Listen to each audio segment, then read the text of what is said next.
Greetings! Welcome to Electronic Circuits 1. I am Razavi and this is lecture number 19.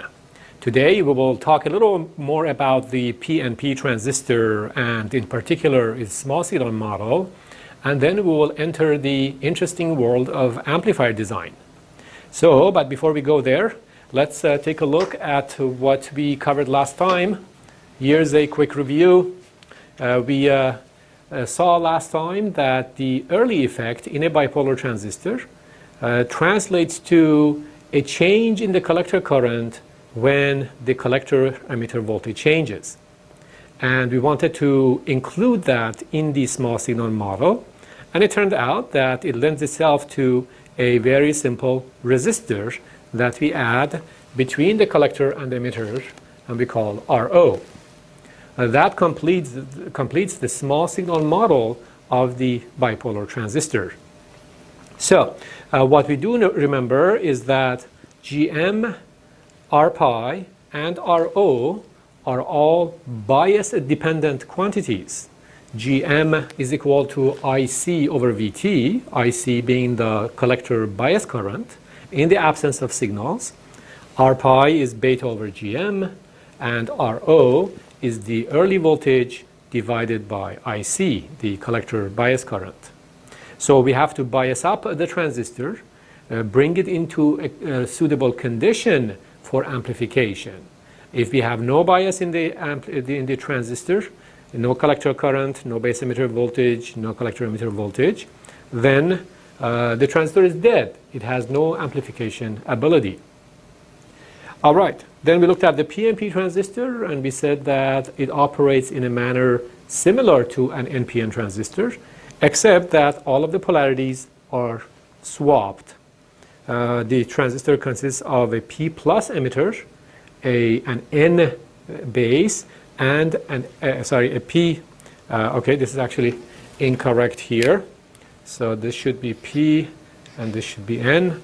So a P plus emitter, an N base, and a P collector.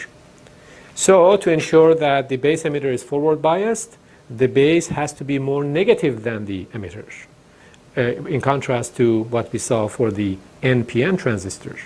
Similarly, the collector has to be more negative than the base. And we said that the symbol of the transistor incorporates an arrow pointing inward to distinguish it from the NPN device. And oftentimes we actually draw this device with this emitter on top because in electronics we would like to show positive voltages on top of the page and negative voltages on the bottom of the page. And this can be a source of confusion. So the top terminal is not a collector all the time. It just depends on whether there's an arrow on it or not. So we saw that the large signal model of the PNP transistor is very similar to that of the NPN transistor. And when we draw it out, it looks like this, again with the emitter on top. If we don't like it, we can always flip it over so that the emitter is on the bottom. We need a diode between base and emitter to account for the base current, and then we have a voltage-dependent current source between collector and emitter to account for the exponential behavior. And these voltages have to be carefully placed here. This would be VEB, not BE, and this would be VEC, not CE, if we want to include the early effect.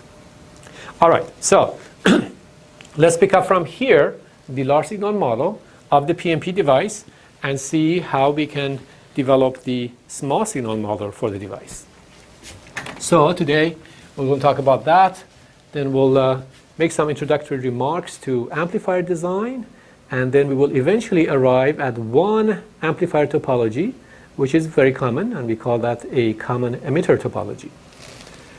So let's talk a little about the small signal model of the PNP transistor.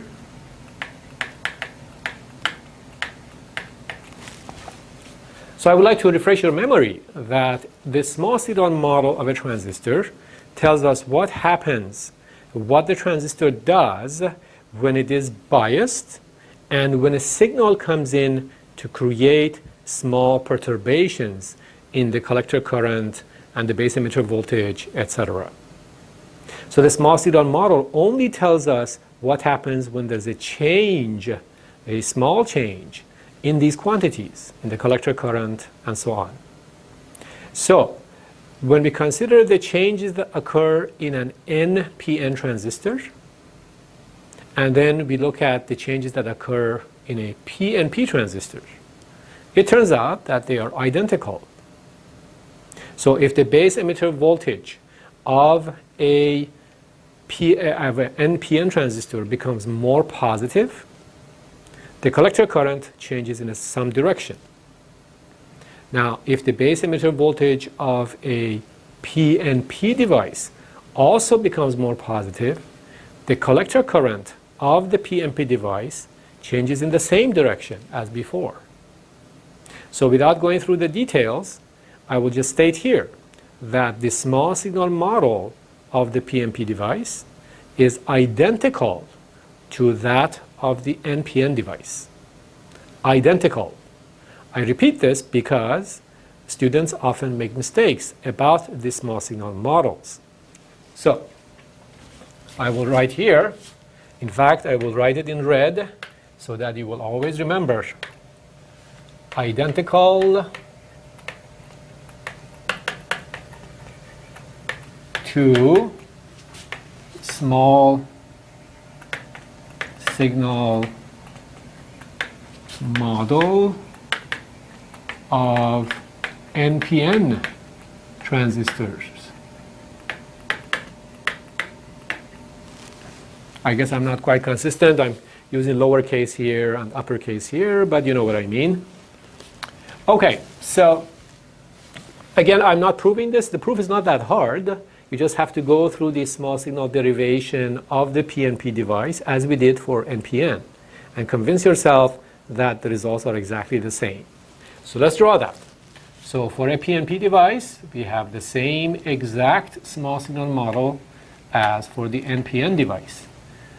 So if this is the base terminal, and this is the collector terminal, this is the emitter terminal, we still have R pi here. And we still have V pi. V pi denotes the change in the base emitter voltage. So V pi is here, positive up here, negative here. It has not changed. Okay, so V pi is a change in the voltage, not the absolute base emitter voltage. The absolute base emitter voltage in NPN is positive. In PNP, it's negative. But this represents only when a small signal comes in and it makes a change. Similarly, this arrow is pointing from the collector to the emitter. And its value is given by Gm times V pi. And finally, the output resistance is denoted by RO here. So the models are identical. No change at all.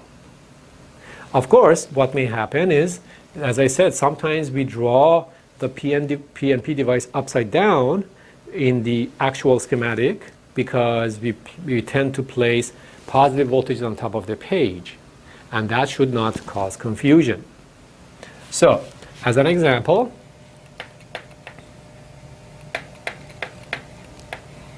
let's consider a little circuit here. We have a PNP device like so, and there's a microphone signal here, and there's a battery here. We don't understand the details of the circuit, and that's fine. We're just trying to draw the small signal equivalent circuit of this amplifier or this topology. So we call this V0, we call this V1. We have a microphone signal, there's a PNP transistor, and it just happens that its emitter is on top. It doesn't have to be, it just happens that we drew it like that. There's a resistor here, we'll call it RE. There's another one here, we call it RC. And we are asked to simply draw the small signal equivalent circuit of this circuit. That's it. We don't understand how it works, and that's fine for now. Okay, so we go ahead and draw the small signal model of the transistor. This transistor. This is the model. The emitter is here. The base is here, and the collector is here. So we just carefully map this transistor to this topology. All right, so let's start. Here's the base of the transistor. The base of the transistor goes to R pi and goes to emitter. Emitter's up here, so I will draw it like this. Again, you have to be careful not to get confused, because the emitter happens to be up here. Then there is a controlled current source from collector to emitter. The arrow points from collector to emitter. Collector to emitter. So we draw a current source pointing from collector to emitter. V pi is the small signal voltage from base to emitter, regardless of whether it's PNP or NPN. So from base to emitter, V pi. Again, in your mind, just turn this upside down. Okay, and finally, we have the output resistance between collector and emitter. So between collector and emitter. And of course, this value of the current source is GM V pi. I just write it down here. Okay, so we mapped the PNP transistor to its small signal model. Now we need to add the rest of the stuff to arrive at the complete small signal equivalent. How do we do that? Well, how about the microphone? Typically, we model the microphone by a voltage source. It's an AC voltage source, if you will. It varies with time. So we have a microphone. So it's a voltage source from here to here. It's a time-varying microphone voltage source, so we don't use a battery symbol for it. And we'll call this V in, or you can call it V mic, VM, whatever you like. Then after the microphone, we have a battery that goes to this top wire. What do we do with the battery? If you remember last time, we said that for small signal operation, where we deal with changes in currents and voltages, constant voltage sources become short circuits. Constant voltage sources become short circuits because their value does not change with time. We are looking for only quantities that change with time. This voltage does not change with time, so its small signal model is a short circuit. It's a zero voltage source. A zero voltage source is a short circuit. So it's always good to just write this here so that we don't forget that this becomes a short circuit. And of course, this is meaning we're for small signal operation. Small signal model. Okay, so we will replace this battery by a short circuit, just a wire. We come up here. There's another wire that connects this point to a resistor that goes to the emitter. So here's the emitter. We connect our resistor RE, and we continue. Now we go over here. We have another short circuit. So we draw a short circuit. And then we have a resistor RC going back to the collector. The collector is here. We draw like so. And that is the complete small signal model. Looks a little complicated, but given that we have analyzed much more complex circuits in our circuit theory courses, this should not be a huge problem. In fact, you can see that there are not that many nodes here. There's a node here, there's a node here. So here we can write two nodal equations and solve it. So it's not that bad. We'll revisit this sometime later. Okay, this brings us to the quiz of the day. I give you another example and I ask you to draw the small signal equivalent circuit. So here's the quiz of the day. And here's the circuit whose small signal model we want to draw.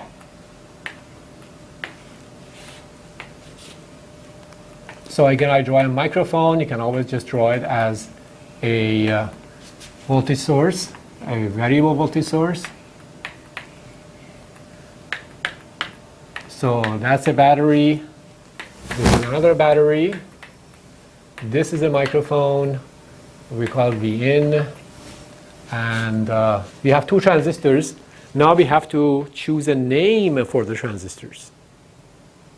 For resistors, we call them R1, R2, capacitors, C1, C2. What do we do with bipolar transistors? Well, the symbol we use is Q.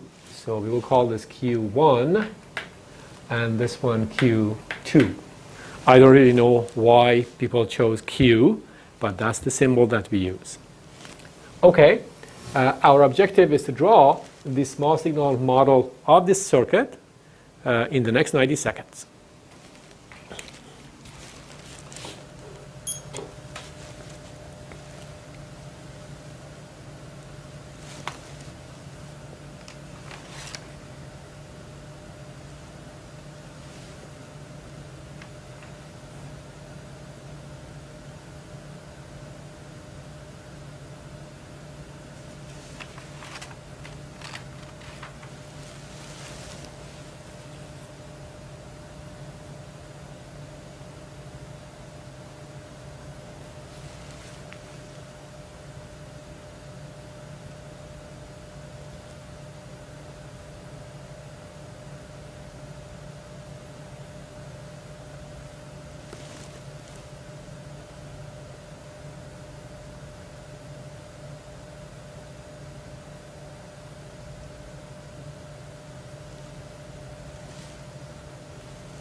Okay, so what did you get?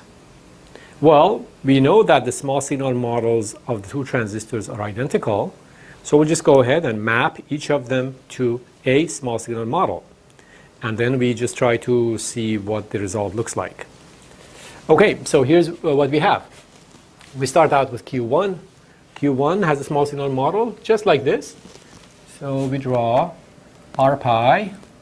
The only things that I know, I will have an R pi for Q1 and another for Q2. So why don't we give these numbers to avoid confusion? So we will call this R pi 1 and the voltage across it V pi 1.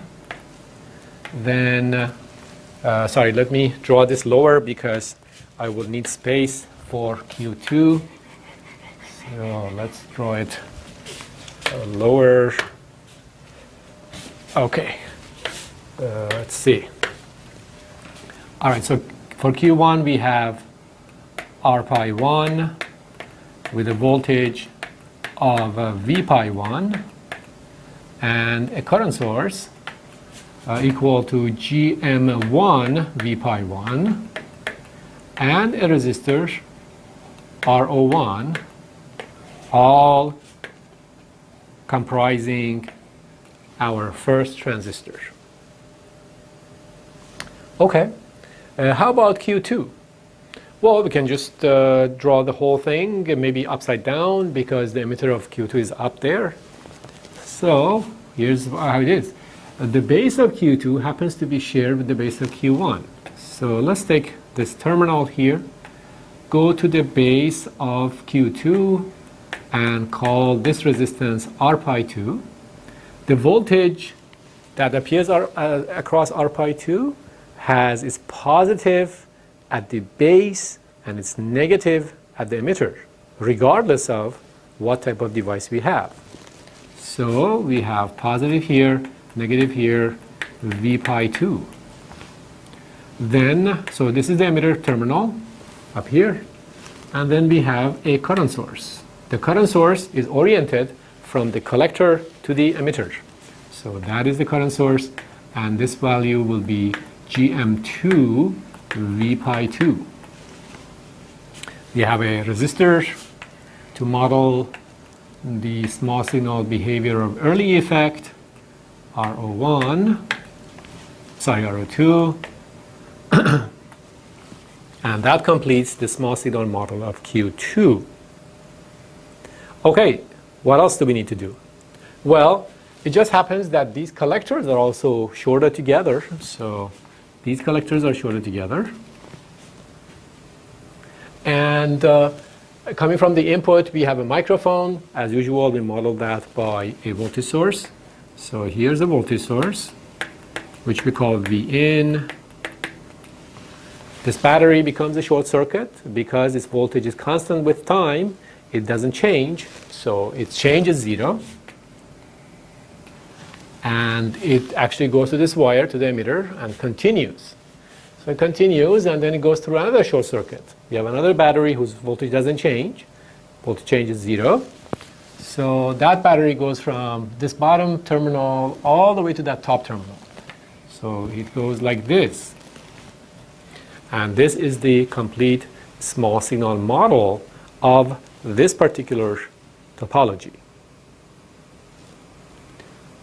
Okay, this is a little more complicated than this. So if you were to analyze the circuit, it would seem a little complex. Looks like lots of devices in there, etc. But let's take our time and make some observations about it. We will not analyze it at this point, but some observations are useful because they allow us to simplify the circuit. So let's look and see. All right, well, remember that there is a short circuit from here to here to represent the small signal change of this voltage source, this constant battery. So then let's examine RO1 and RO2. What can we conclude? Well, we see that the top terminal of RO1 is shorted to the bottom terminal of RO2, and the bottom terminal of RO1 is shorted to the top terminal of RO2. So we have two resistors, and they share the terminals. These two resistors are called parallel resistors, as you know. So the first observation that we can make is RO1 is in parallel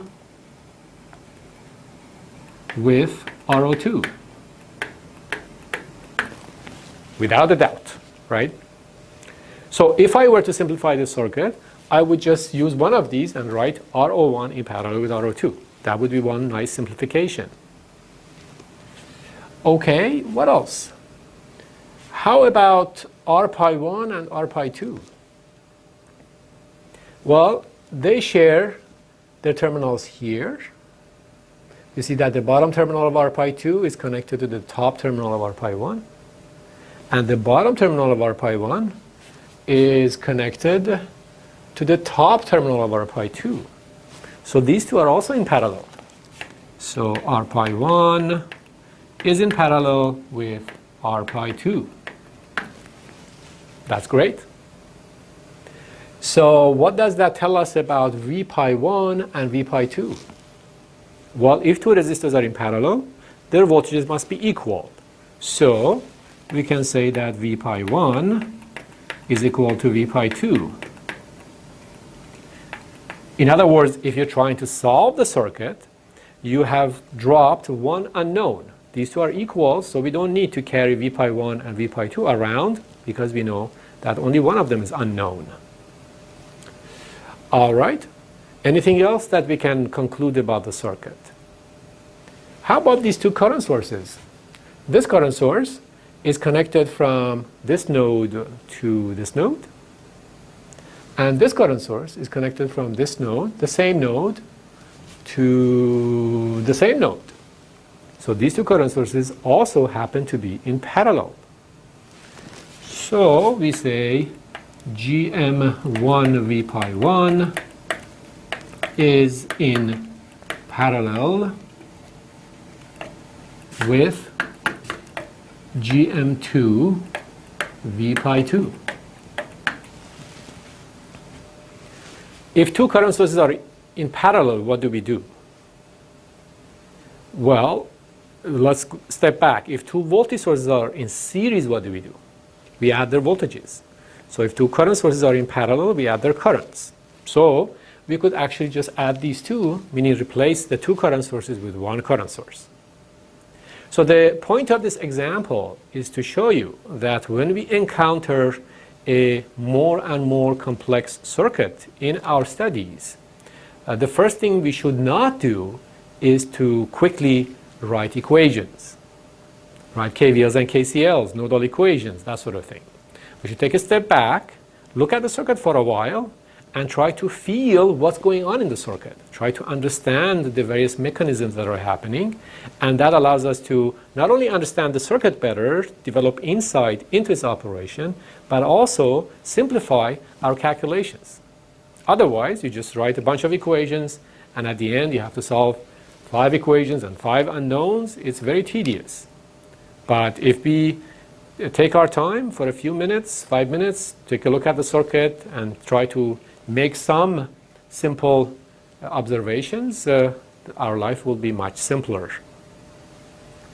All right, so this was all I had to say about the PNP device, and now we are ready to move on to another interesting chapter in our studies. So let's open a new page. So we'll talk about amplifiers.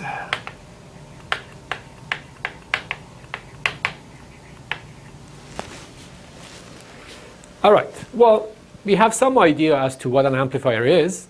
It should amplify. It should make signals bigger in a very simplistic view.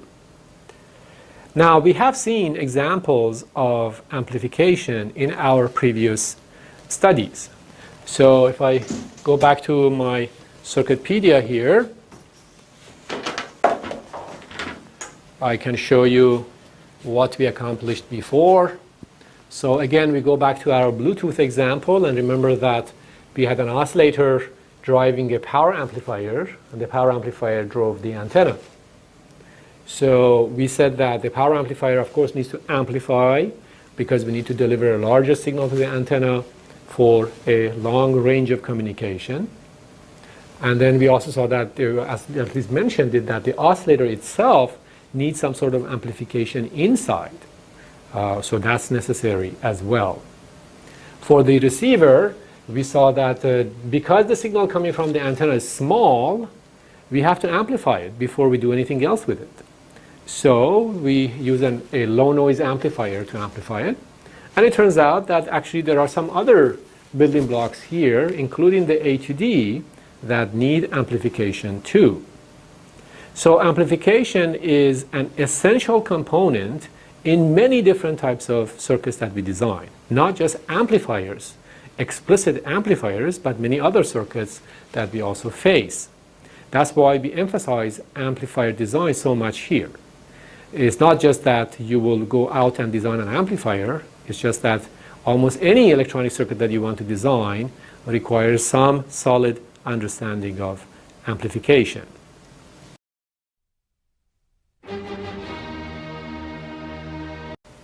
You might have seen operational amplifiers in basic circuit theory, or may not, that's okay. But here's what we observe. If you go and buy an op-amp, operational amplifier, 741 for example, this is a very common type of op-amp. It comes in a little package like this. It has 4 pins on this side and 4 pins on that side. And they give you a diagram of what's inside the 741, and the diagram looks like this. You might have seen the symbol as symbol of an op-amp, and it has 2 inputs, 1 output, and then some other things, power supply, etc. Now, if we go and dig inside this amplifier, there's a little chip inside. The chip is very small, maybe 1 millimeter by 1 millimeter. If we go and look at that chip, we see something interesting. Here's the circuitry that we see inside that amplifier. So you see lots of bipolar transistors. We have NPN, we have PNP. As I said before, typically the PNPs are upside down because we assume this is the positive rail. This is the negative rail, meaning positive supply, negative supply, or just that this is more positive than this. And then we have resistors. We have also some interesting structures. And at this point, we have no idea what these things are doing here. Right? We have no idea. Because we are not familiar with these different structures. You see the structure here, sort of interesting. Two transistors. This guy has a short between the base and collector. Why do you want to put a short between base and collector? We don't know. And then you see something similar up here, except that these are NPN. Here's a transistor, here's another one, and there's a short between base and collector. What the heck is that? What does it do? We have no idea. Then we have some other structures here. We don't know what this is. Various types of topologies. So my point here is that we have this complex circuit inside this op-amp, inside this package. And we need to analyze it. We need to understand it. Why? Well, it's not just because you might have to design this op-amp at some point in your life, but also if you're trying to use this op-amp, sometimes you need to understand what's going on inside. Sometimes when you're trying to drive a car in a very extreme condition, you need to understand what's under the hood, how the engine operates, etc. So this is similar. Okay, so with all of these transistors, according to the numbering here, we have 20 transistors, right? 22 transistors. So some 10, 15, 20 transistors. How do we analyze the circuit? Do we go ahead and draw a small signal model for each one of them? And then how many KVLs and KCLs, how many node equations do we write? So that's not something we want to do. Because even if we could do that, the result would not be very useful. You end up with the equation this big, and you try to solve that equation, and then what? It doesn't give us any insight into the operation. So our job, while we are studying electronic circuits, is to be able to take a circuit as complex as this and break it down into little pieces that are familiar and replace those little pieces with some simple models in our mind. For example, maybe I recognize this from some study. I can think of it as doing some sort of function, and so on. And if we do all of these, then eventually this becomes manageable. So we will go in that direction, step by step. We will build, analyze, and design little circuits. Not this whole thing, little circuits. So step by step we build these and add them to our mind as a library of different structures. And at some point, when we come back, suddenly things become look more familiar. Suddenly we say, this is called a current meter. This is called a VBE multiplier. This is called an emitter follower. And this is called a emitter follower. This is called a differential pair, and so on. So all of these will become familiar, and we can understand what they do. It is this incremental approach that allows us to understand and feel how the circuits operate.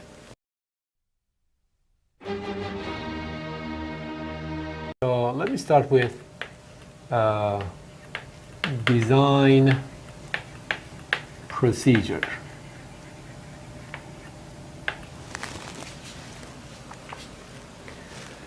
So how do we go about designing an amplifier? And it turns out that design procedure is not that different from the analysis procedure. So if you want to analyze an amplifier, you more or less follow the same techniques. Okay, so the first step is select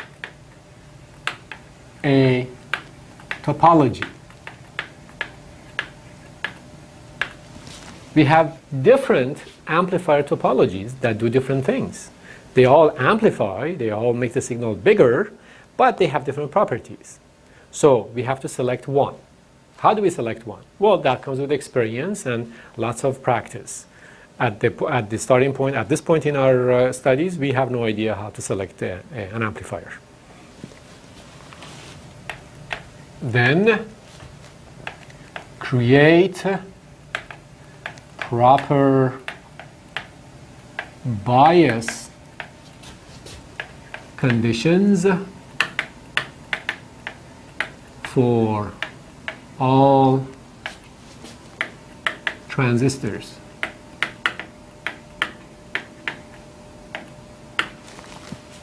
Bias conditions mean what kind of collector current do we want to have? How much base emitter voltage do we need to apply to have that collector current? And so on. So this is necessary because if the collector current without any signals is 0, I have a cough. I don't know why. If the collector current is 0, then the transistor has no ability to amplify. Its transconductance is 0. When the signal comes in, the transistor is dead. The signal sees just essentially an open circuit. There's no amplification. So we need to bias each transistor, meaning that without any signals coming in, each transistor must be alive and well. Has to have a certain collector current, constant, certain base emitter voltage, constant, and so on. Okay, and the third condition, the third task, is to analyze the small signal properties of the amplifier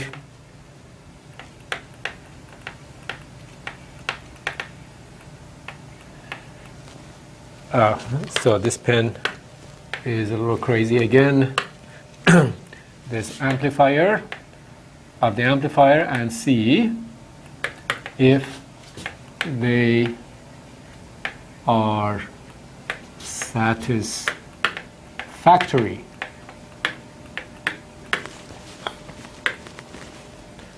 So that's a natural procedure for designing any product, right? We start with some general architecture or topology for that device that we're trying to build, or circuit or product. Then we have to give it the proper conditions for performing that function. And then we have to go and see when it performs that function, amplification, is it reasonable? Are the results good enough for whatever we want to do?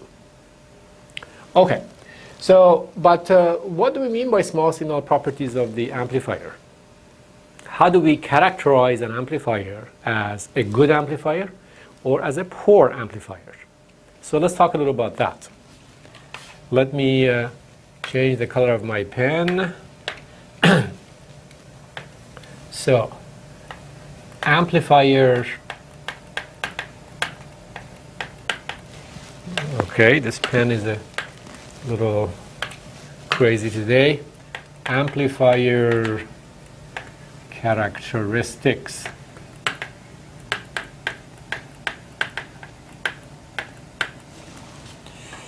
Okay, so what does an amplifier do anyway? Well, we know that an amplifier should take a signal, a microphone signal, an antenna signal, and amplify it, make it larger. For example, we have a voltage coming in representing the microphone signal, and we would like to amplify that signal. All right, so here's what we are thinking. Here's an amplifier, and let's change the color of our pen back to brown. And this amplifier receives a signal like so as a function of time. And what we are hoping is that it will give us a bigger signal swing. So it will give us larger swings. That's what we call amplification. In most of our studies and most applications, we are interested in amplifiers that receive a voltage and produce a voltage. There are some cases where we might receive a current or produce a current, but for now we'll just assume that. So we have some sort of input voltage, we have some sort of output voltage, and that's what we get. Okay, so as you can see, the first characteristic or parameter that we are interested in is how much we have amplified the signal, by what factor. So how do we quantify that? Well, we take this swing at the output divided by this swing at the input, and we call that the voltage gain to represent the amplification of the amplifier. So we say voltage gain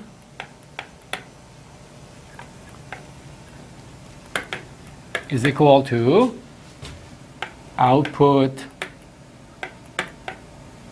swing divided by input swing, and in both cases we mean voltage swing. So that's the definition of voltage gain. Of course, for now we're dealing with only small signal quantities, meaning that this is a small change, that's a small change, and so on. So these are all meaningful quantities. Okay, we have a symbol for voltage gain, and that's A sub V. A represents gain, and V is voltage. So that's voltage gain. For example, we say the voltage gain of this amplifier is 10, and that means that this output swing is 10 times this input swing. How much gain is good? Well, you could have a gain of 4 or 5 in some cases. You could have a gain of 100,000 in the op amp that I just showed you. The 741 op amp has a gain of 100,000. So we have several orders of magnitude in the gain range that we have in our designs. Okay, that's one of the characteristics that we care about when we design an amplifier. The higher the gain, probably the better, because we quickly go from a small signal to a large signal, a small signal to a larger signal, so that we can use it for whatever we want to do. Maybe this signal is coming from an antenna or from a microphone. So if we amplify it a lot, it might be better.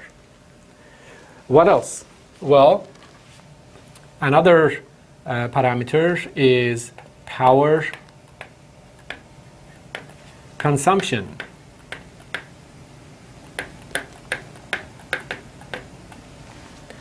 Remember that when we have an amplifier, we have a transistor in there, the transistor is biased. Even when there's no signal, there's a transistor here that needs a current. And that current is coming from our battery. So even without any signals, this amplifier is draining the battery. So you say bias currents drain the battery.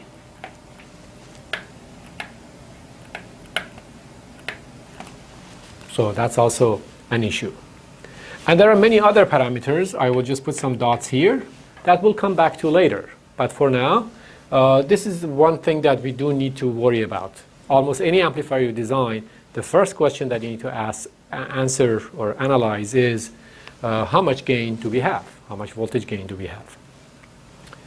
Okay, so let's go and revisit something that we did a while ago. And I will write the same title that I did before.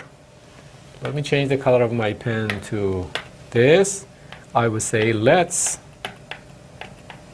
build an amplifier.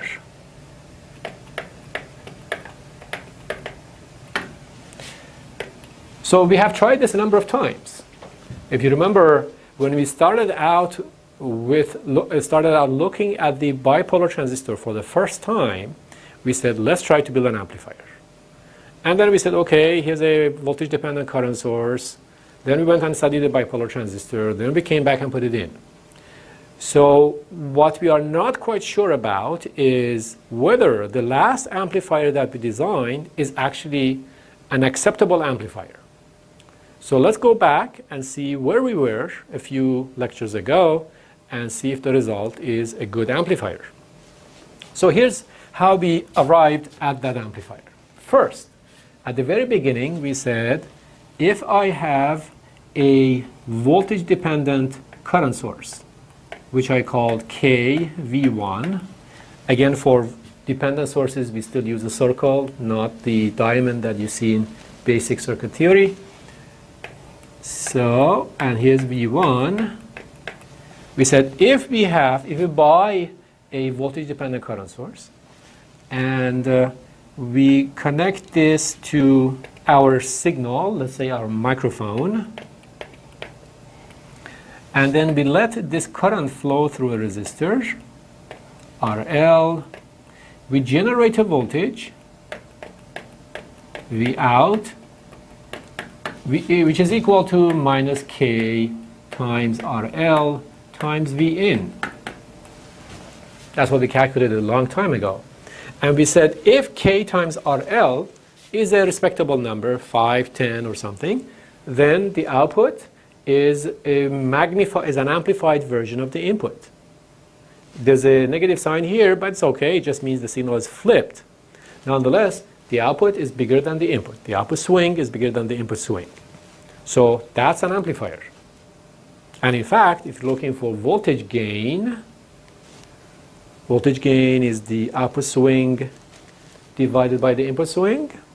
That would be minus K times RL. So in that very simple case, our voltage gain is this, AV. As you can see, the voltage gain can have a negative sign in it, and that's fine. All it means is that if we give it a waveform like so, it just flips it and amplifies it. So it goes like so. Okay, so that's all it means. All right, then we realized that a bipolar transistor has the same ability. This ability is sometimes articulated as follows. We say this device, this voltage-dependent current source, converts a voltage to a current. Converts. So that's the term that we use. Converts. It sees a voltage, generates a current in proportion to that voltage. And in fact, sometimes we use this notation for it, which I hope you will not find confusing. So we say V to I conversion. We say this device, this voltage-dependent current source, converts a voltage to a current. Okay? And voltage to current conversion is denoted by V/I. All right, so what's happening in here? In here is that we converted the voltage to a current. And of course, this translation requires some coefficient because these two have different dimensions. And now we have a current. What do we do with this current? We pass the current through a resistor to create current to voltage conversion. So voltage to current, current to voltage. That's the voltage. So we say the resistor does current to voltage conversion. So we started with voltage from the microphone. We ended up with the voltage at the output. And in this process, we had to convert from voltage to current and current to voltage. Now a bipolar transistor does the same thing. It converts a voltage to a current. We have seen that in the small signal model. We have seen it also in the large signal model. So our next step was to take this whole thing and replace the voltage-dependent current source with a bipolar device.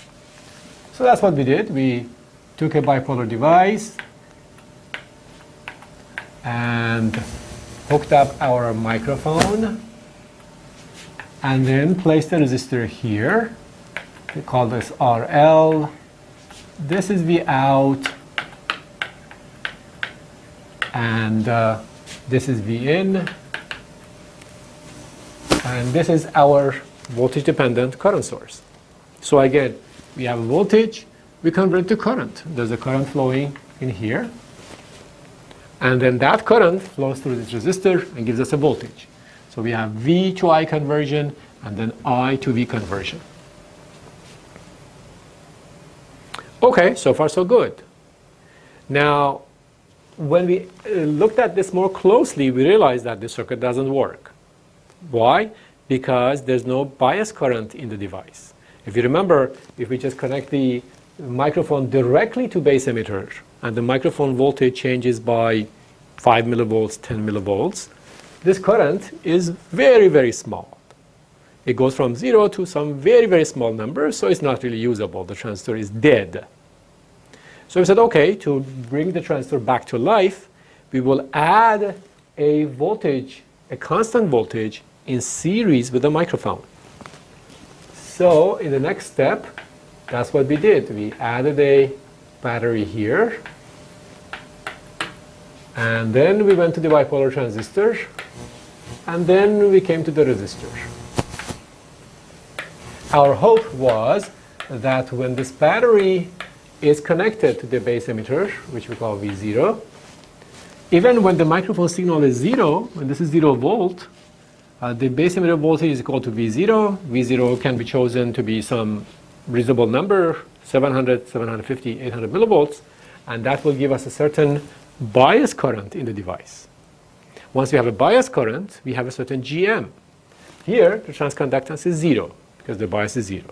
The transconductance tells us how well the bipolar device converts a voltage to a current, right? So here's what we have. IC versus VBE. How well the transistor converts a voltage to a current, a voltage change to a current change. So in the first circuit, we are here. So when the base emitter changes, the current change is extremely small, not very useful. In the second case, we are here. So we have some bias voltage and some bias current. And now, if the microphone signal comes in, it creates perturbation here, creates perturbation here. We have a reasonable amount of current. And that current change flows through this resistor and gives us a voltage. All right, so is this an acceptable amplifier? Unfortunately not. Why? Let's take a look at the circuit a little more closely, and I will change the color of my pen to see why we have a problem here. Okay, well, remember that a bipolar transistor needs to be in the forward active region, and that requires that the base emitter be forward biased. Sure, we have that. But the collector base must not be forward biased, must have 0 or reverse bias on it. So the question is, with this arrangement, am I sure that the base collector is not forward biased? All right, there's another perspective to think about that. We are thinking that in this topology, we have a certain amount of current. Bias current, let's say 1 milliamp. Okay, so 1 milliamp of current is flowing this way through the device. Where does this 1 milliamp come from? Well, it has only RL to flow through, so can it come this way through RL? No, because the current has to flow from a positive voltage to a negative voltage. We don't have anything like that. We can't start from the same point and come back to the same point. That's not allowed, right? KVL doesn't allow it. So we can't have an IC0 1 milliamp here because it doesn't have the right path to flow through. In fact, if there is such a current, let's say we have a current like that, right?